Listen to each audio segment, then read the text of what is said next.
প্ৰয়াত তুলসী ওজা লোককৃষ্টিৰ এজন নীৰৱ সাধক। প্ৰতিমা বৰুৱা পাণ্ডে বঁটা প্ৰাপক এজন সংস্কৃতিবান প্ৰবীণ ঢুলীয়া শিল্পী। অসম, অৰুণাচল, নাগালেণ্ড, কলকাতা, গুজৰাট, মাদ্ৰাজ সংগমত ইতিহাসে গৰকা ডিব্ৰুগড় জিলা টিংখাং সমষ্টিৰ এখনি শুৱনি গাঁও ভালুকমৰাত তেওঁৰ ঘৰ। পদূলিত তগৰৰ আমোল মোলনি, গছৰ আগত কুঁহিপাত, দূৰণিত হিয়া ভঙা কুলিৰ বিননিৰ বতৰত গছৰ তলত ঢোল টকা বাঁহী পেপাৰ গুমগুমনি। তেনে এক মধুময় পৰিৱেশেৰে আৱৰা এইখন পৃথিৱীৰ পৰা আঁতৰি যোৱা আজি ৩টা বছৰত ভৰি দিলে। তেওঁৰ স্মৃতিক সজীৱ কৰাৰ মানসেৰে ডিব্ৰুগড় জিলাৰ ৰাজগড় আঞ্চলিক ছাত্ৰ সন্থাই প্ৰয়াত তুলসী ওজা দেৱৰ মৃত্যুৰ দিনা প্ৰতিশ্ৰুতি দিছিল তুলসী ওজা দেৱৰ সমাধি নিৰ্মাণ কৰাৰ, আৰু সেই মৰ্মে যোৱাকালি তেওঁৰ সমাধি নিৰ্মাণৰ কাৰ্য সম্পূৰ্ণ হয়। আৰু আজি ২০২৫ চনৰ ২ জুলাই তাৰিখে তেওঁৰ সমাধিটোত তেওঁৰ প্ৰতিচ্ছবিৰ কাষত বন্তি প্ৰজ্বলন কৰি তুলসী ওজা দেৱৰ এই সমাধিটো ৰাজহুৱাভাৱে উচৰ্গা কৰে। উক্ত অনুষ্ঠানত উপস্থিত হয় অসম উন্নতি সভাৰ উপসভাপতি দেৱজিৎ বৰদলৈ ছাৰ, সদৌ অসম ৰাজগড় আঞ্চলিক ছাত্ৰ সন্থাৰ বিষয়ববীয়াসকল আৰু পানীবিল উচ্চ মাধ্যমিক বিদ্যালয়ৰ অধ্যক্ষৰ লগতে গাঁৱৰ ৰাইজৰ সৈতে ওজাদেৱৰ সপৰিয়ালে প্ৰয়াত তুলসী ওজা ককাক শ্ৰদ্ধাৰে সোঁৱৰো। এই চেগতে ৰাজগড় আঞ্চলিক ছাত্ৰ সন্থাৰ সকলো বিষয়ববীয়াক আন্তৰিক ধন্যবাদ জনাইছোঁ প্ৰয়াত তুলসী ওজা অৰ্থাৎ আমাৰ ককাৰ সমাধিটো সুন্দৰকৈ নিৰ্মাণ কৰাৰ বাবে। আৰু আপোনালোকে ইমান সময় ভিডিঅ'টো চাই থকাৰ বাবে বহুত বহুত ধন্যবাদ জনাইছোঁ। আৰু যদি আমাৰ ফেমাছ আছাম ইউটিউব চেনেলটোলৈ নতুনকৈ আহিছে তেন্তেহ'লে চেনেলটো প্লিজ ছাবস্ক্ৰাইব কৰি ৰাখিব।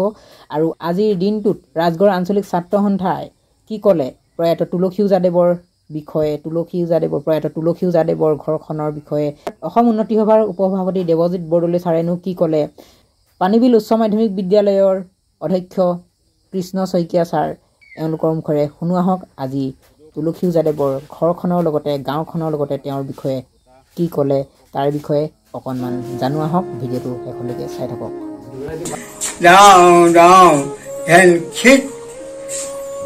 এই চৰঙা বাদ্যৰ প্ৰথম চলনাৰ পৰা আৰম্ভ গুৰুঘাট গাইছে। এই গুৰুঘাটটো নবজালে ঢুলীয়া ওজা হ'ব নোৱাৰে, আৰু হ'লেও তেওঁক ভুল ধৰিব, সেইকাৰণে গুৰুঘাট লাগে। গোটেই গুৰুঘাটৰে বিস্তাৰ কৰিব পাৰে।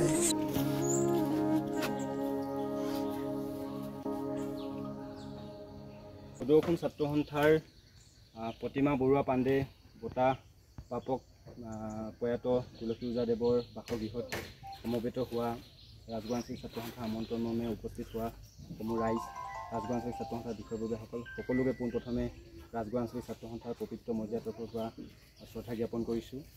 যিহেতু আজি তৃতীয়টো মৃত্যু বাৰ্ষিক, আৰু এই তৃতীয়টো মৃত্যু বাৰ্ষিকত আমি ৰাজগড় আঞ্চলিক ছাত্ৰ সন্থাই ঢোলৰ জাতিবৰ লোকশিল্পী তুলসী ওজাৰ প্ৰতিচ্ছবিত মাল্যাৰ্পণ কৰি তেখেতক শ্ৰদ্ধাঞ্জলি জনোৱাৰ এক অনুষ্ঠান আমি অনুষ্ঠিত কৰিছিলোঁ। আৰু তাৰ সমান্তৰালভাৱে আমি ৰাজগড় আঞ্চলিক ছাত্ৰ সন্থাই তুলসী ওজা দেৱৰ স্মৃতি সজীৱ কৰিবৰ কাৰণে আমি ৰাজগড় আঞ্চলিক ছাত্ৰ সন্থাই তেখেতৰ সমাধিটো নিৰ্মাণ কৰি দিয়াৰ আমি প্ৰতিশ্ৰুতি প্ৰদান কৰিছিলোঁ। আৰু সেই মৰ্মে আমি যোৱাকালি আমি তেখেতৰ সমাধি নিৰ্মাণ কাৰ্য আমাৰ সম্পন্ন হৈছে, আৰু আজি তেখেতৰ সমাধিটো আমি বন্তি প্ৰজ্বলন কৰি তুলসী ওজা দেৱৰ স্মৃতি সজীৱ কৰিবৰ কাৰণে আমি তেখেতৰ নামত উৎসৰ্গা কৰিব বিচাৰিছিলোঁ, আৰু সেই মৰ্মে আজি এই অনুষ্ঠানটি আমি অনুষ্ঠিত কৰিছিলোঁ। আমি পোনপ্ৰথমে তেখেতৰ প্ৰতিচ্ছবিত মাল্যাৰ্পণ কৰিবৰ কাৰণে অসম উন্নতি সভাৰ উপসভাপতি দেৱজিৎ বৰদলৈ ছাৰক অনুৰোধ জনাইছোঁ বন্তি প্ৰজ্বলন কৰিবৰ কাৰণে।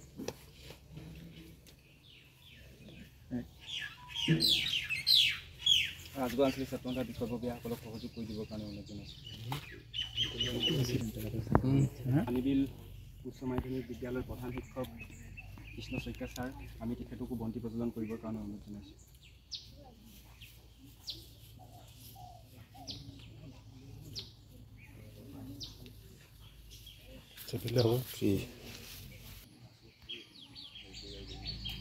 আমাৰ মাজত উপস্থিত আছে তুলসী ওজা দেৱৰ সহযোগী দেৱেন নিয়োগ, আমি তেখেতকো বন্তি প্ৰজ্বলন কৰিবৰ কাৰণে অনুৰোধ জনাইছোঁ।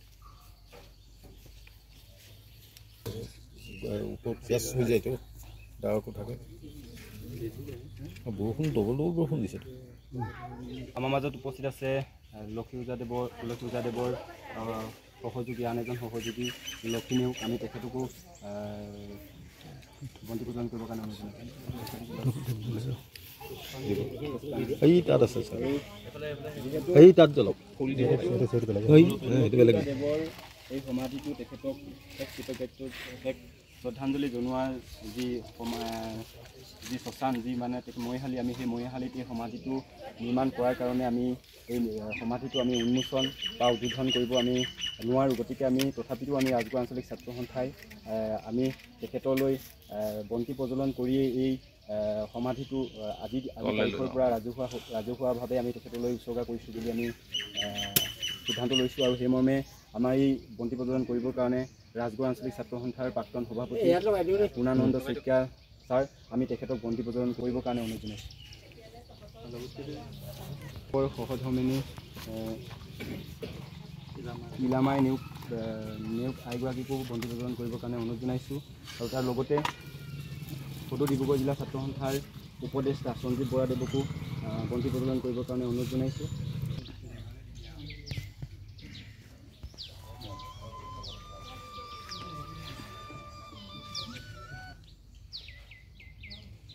আমাৰ এই নামঘৰ নামঘৰীয়াও আমাৰ মাজত উপস্থিত আছে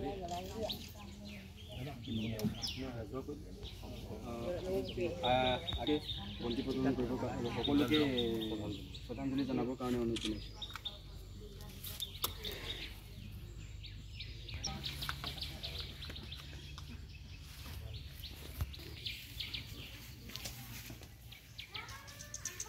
আৰু আমাৰ মাজত উপস্থিত থকা পানীবিল উচ্চ মাধ্যমিক বিদ্যালয়ৰ প্ৰধান শিক্ষক কৃষ্ণ শইকীয়া ছাৰক আজিৰ অনুষ্ঠানটোৰ উদ্দেশ্যে চমুকৈ দুআষাৰ বক্তব্য অসম আৰু অসমীয়াৰ যি স্বাভিমান সেই স্বাভিমান ঢোল আৰু ঢোলটোকে কান্ধত লৈ আমাৰ সকলোৱে শ্ৰদ্ধাৰ স্বৰ্গীয় তুলসী ওজাদেৱে যোৰহাটৰ পৰা জীৱন আৰু জীৱিকাৰ তাৰণাত ইয়ালৈ আহিছিল। আৰু ইয়ালৈ আহি স্বৰ্গীয় গোলাপ ওজাদেৱৰ লগত আৰু দুগৰাকীমান ব্যক্তি আছিল, তেওঁলোকে ঢোলটো চৰ্চা কৰিছিল। আৰু এই লোকশিল্পী ঢুলীয়া তুলসী ওজাই এই ঢোল চৰ্চা কৰি ঢোলটোক আমাৰ বিশ্ব দৰবাৰলৈ লৈ গৈছিল। অসমৰ বিভিন্ন স্থানত ঢোল বজাইছিল তেখেতে, আৰু উৰেটো জীৱন তেখেতে ঢোলৰ চৰ্চা কৰিছিল। আৰু মৃত্যুৰ আগমুহূৰ্তলৈকে তেখেতে এই ঢোলৰ চাপৰবিলাকৰ কথাই কৈ আছিল। আৰু যিদিনাখন গোলাপ ওজা ঢুকাইছিল, সেই গোলাপ ওজা ঢুকাওঁতেও তেখেতে যি স্মৃতি তৰ্পণ কৰা হয়, এই স্মৃতি তৰ্পণতো যে ঢোল বজাব পাৰি সেইদিনাখনেহে গম পাইছিলোঁ আমি। এই তুলসী ওজাই কৈছিলে এনেধৰণে বজা বুলি তেখেতে কৈছিল। আৰু ঢোলটো এনেকুৱা ধৰণে মানে স্মৃতি তৰ্পণত বজাইছে, সকলোৰে মানে কৰুণ এটা সুৰ আহি গৈছে। তাৰমানে এতিয়া ঢোলেৰো যে ইমানখিনি প্ৰকাশ কৰিব পাৰে সেইটো আমি তুলসী ওজাৰ পৰাই শিকিছিলোঁ। আৰু সঁচাকৈ তুলসী ওজাই নিজৰ কাৰণে একো চিন্তা নকৰিলে, আৰু অকল আমাৰ যি সংস্কৃতি এই সংস্কৃতি চৰ্চা কৰি তেখেতে জীৱন ত্যাগ কৰিলে। আমাৰ সংস্কৃতিক তেখেতে চহকী কৰি থৈ গ'ল, কিন্তু নিজে তেওঁ চহকী হ'ব নোৱাৰিলে, নিজৰ ঘৰখন তেখেতে চহকী কৰিব নোৱাৰিলে। কিন্তু আমাৰ অসমীয়া যি সংস্কৃতি, এই অসমীয়া সংস্কৃতি তেখেতে বহুত ওপৰলৈ লৈ যাবলৈ সক্ষম হৈছিল। আৰু হয়তো সেইটো কাৰণে আজি গুণী জ্ঞানী ব্যক্তিসকল ইয়ালৈ আহিছে, সদৌ অসম ছাত্ৰ সন্থাৰ বিষয়ববীয়াসকল আহিছে। আৰু বিষয়ববীয়াসকল আহি আজি তেখেতৰ স্মৃতিত এগছি বন্তি আৰু মাল্যাৰ্পণ আৰু ইয়াতে ধূপ জ্বলাইছে। গতিকে আমি ভাবিছোঁ তুলসী ওজা য'তেই থাকক ত'তেই শান্তিৰে থাকক, তেখেতে চিৰশান্তি লাভ কৰক। আৰু তেখেতৰ আৰ্হিসমূহ আমি সমাজত জীয়াই ৰাখিব লাগিব। আৰু এইখিনিহে আমাৰ সমাজখনক বিশ্ব দৰবাৰত পৰিচয় কৰাই দিব। অসমৰ যি উন্নত সংস্কৃতি, এই সংস্কৃতিৰ তেখেতে বহুতো ওপৰলৈ লৈ যাবলৈ সক্ষম হৈছিল। গতিকে সেইটো কাৰণে সদায় আমাৰ মাজত তুলসী ওজাৰ স্মৃতি সজীৱ হৈ থাকিব। হয়তো বৰ্তমান এইখিনিকে মই কৈছোঁ। আৰু ছাত্ৰ সন্থাৰ আমি শলাগ লৈছোঁ, ৰাজগড় আঞ্চলিক ছাত্ৰ সন্থা, ডিব্ৰুগড় জিলা ছাত্ৰ সন্থা, তেখেতসকলে আহি বৰ মহৎ এটা কাম কৰিছেহি। তাৰমানে আমি পাহৰণি গৰ্ভত ইতিমধ্যে যাবলৈ গুচিয়ে গৈছিল, আৰু পুনৰবাৰ তেখেতসকলে তেখেতৰ এই আমাৰ তুলসী ওজাৰ স্মৃতি যে সজীৱ কৰিবলৈ আগবাঢ়ি আহিছে এইখিনি কৰিছে। গতিকে তেখেতসকল আমাৰ সমাজৰ নমস্য হৈ থাকিব। সকলোলৈকে মই পুনৰবাৰ ধন্যবাদ জনাই মোৰ চমু দুআষাৰ ইমানতে সামৰণি মাৰিছোঁ। বক্তব্য প্ৰদান কৰা ছাৰলৈ ধন্যবাদ জ্ঞাপন কৰিছোঁ। আৰু আমাৰ মাজত উপস্থিত আছে ৰাজগড় আঞ্চলিক ছাত্ৰ সন্থাৰ প্ৰাক্তন সভাপতি পূৰ্ণানন্দ শইকীয়া ডাঙৰীয়া। আমি তেখেতকো চমুকৈ দুআষাৰ বক্তব্য ৰাখিবৰ কাৰণে অনুৰোধ জনাইছোঁ। আজি তুলসী ওজাদেৱৰ তৃতীয় বাৰ্ষিকী মৃত্যু দিৱস।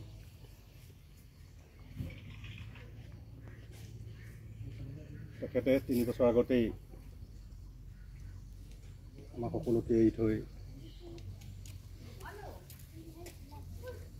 তেখেতৰ নিজৰ কৰ্মৰাজি আমাৰ মাজত বিলাই থৈ তেখেত আমাৰ মাজলৈ গুচি গৈছে। প্ৰথমে মই আজি মৃত্যু তিথিত তেখেতৰ প্ৰতি মোৰ গভীৰ শ্ৰদ্ধাঞ্জলি জনাইছোঁ। ইতিমধ্যে সদৌ অসম ছাত্ৰ সন্থাই তেখেতক প্ৰতিমা পাণ্ডে বৰুৱা বঁটাৰে নিয়োজিত কৰিছিল। যি সময়ত অসমত ঢোলৰ বিষয়ে হয়তো আমি বহুতেই গম পোৱা নাছিলোঁ বা সময়ক জ্ঞান নাছিল, সেই সময়ত ইমান চৰ্চাও নাছিল। সেই সময়তে তুলসী ওজাদেৱে ঢোল লৈ সমগ্ৰ অসমতে তেখেতৰ যিটো প্ৰতিভা সেই প্ৰতিভা বিকাশ কৰিছিল। আমি সকলোৱে এই অঞ্চলৰ গ্ৰাম্য অঞ্চলৰ লোকসকলে তেখেতক সেই সময়ত বিয়াবিলাকত তেখেতৰ ঢোলৰ চাবলৈ পাইছিলোঁ। অসমীয়া সংস্কৃতিৰ সাধক আজীৱন তেখেতে ঢোলটোকে লৈ তেখেতৰ মূল্যৱান সময়খিনি তেখেতৰ ব্যক্তিগত একো লাভালাভ চিন্তা নকৰি ৰাইজৰ মাজত বিলাই থৈ গ'ল। এনে এজন মহান ব্যক্তিক আমি আজি আমাৰ মাজৰ পৰা 3 বছৰ আগতে হেৰুৱাই আমি জাতিটোৱে বা অঞ্চলবাসীয়ে এটা ডাঙৰ অপূৰ্ণ ক্ষতি হ'ল আমাৰ অঞ্চলত। আশা কৰিছোঁ ভৱিষ্যতৰ দিনত তেখেতৰ যিটো আদৰ্শ অনুসৰণ কৰি উঠি অহা প্ৰজন্মই যিটো অসমীয়াৰ যিটো আৱেগ বিহুৰ লগত জড়িত ঢোল বাদ্যৰ যোগেদি আমাৰ সমাজখনক কটা ঢোলেৰে সাংস্কৃতিকভাৱে শক্তিশালী কৰিব আশা ৰাখিছোঁ। তেখেতৰ আধাৰুৱা কামবিলাক আমি সকলোৱে মিলি নিশ্চয় পূৰণ কৰিব লাগিব। ৰাজগড় আঞ্চলিক ছাত্ৰ সন্থাই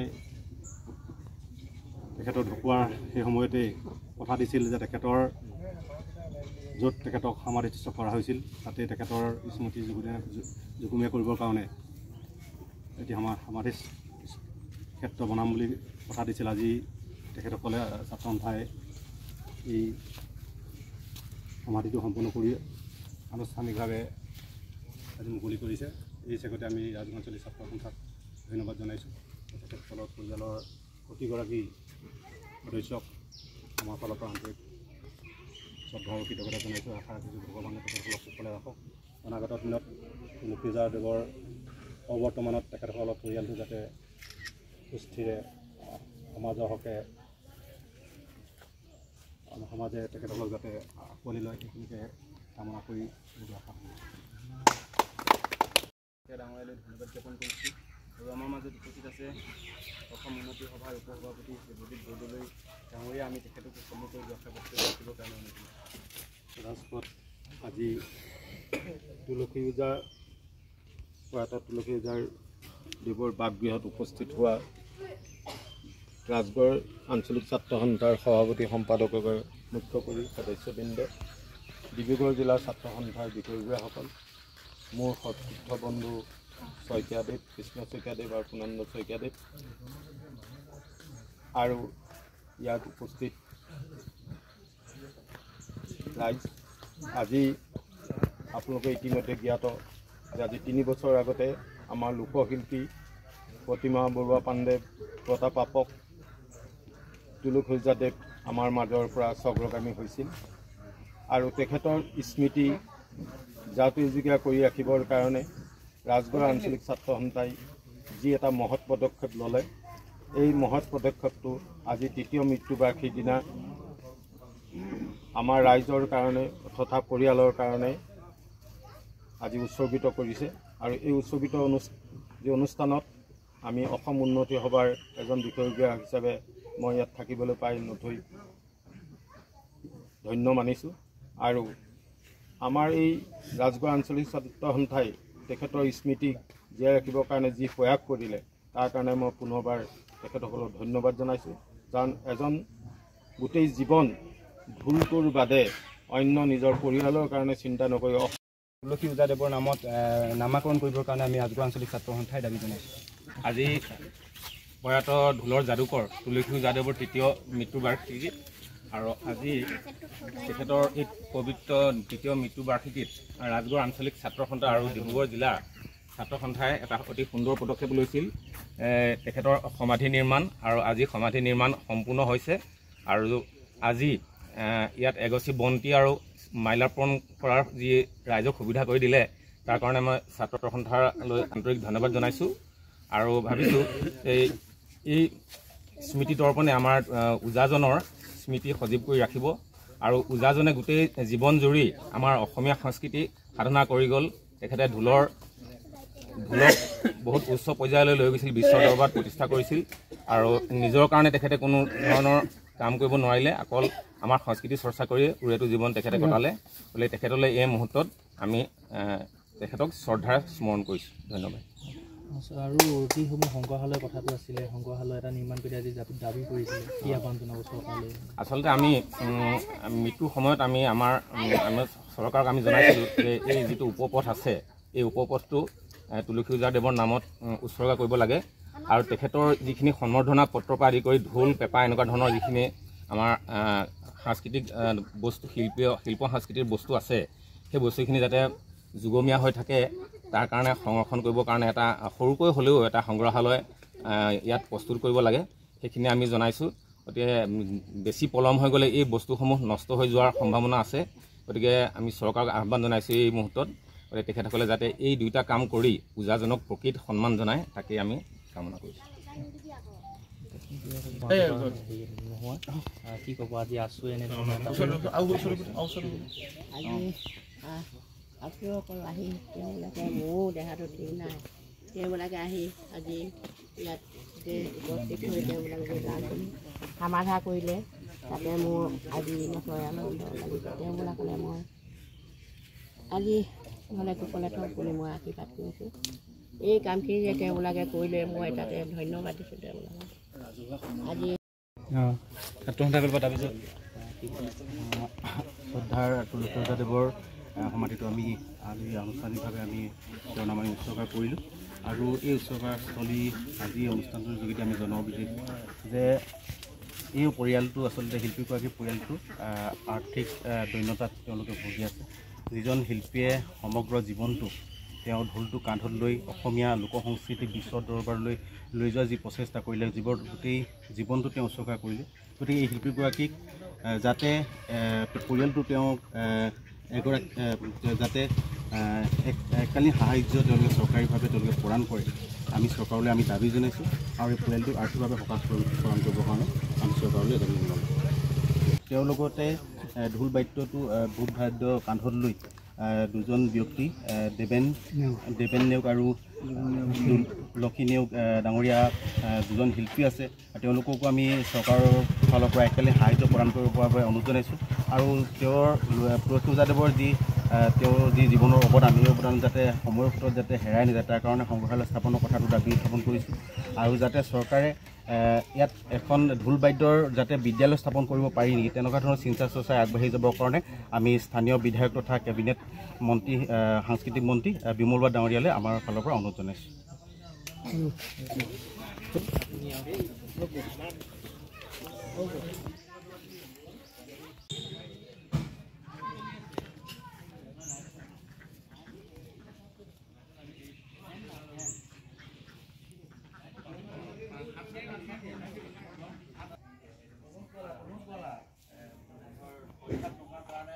হেৰাই গ'ল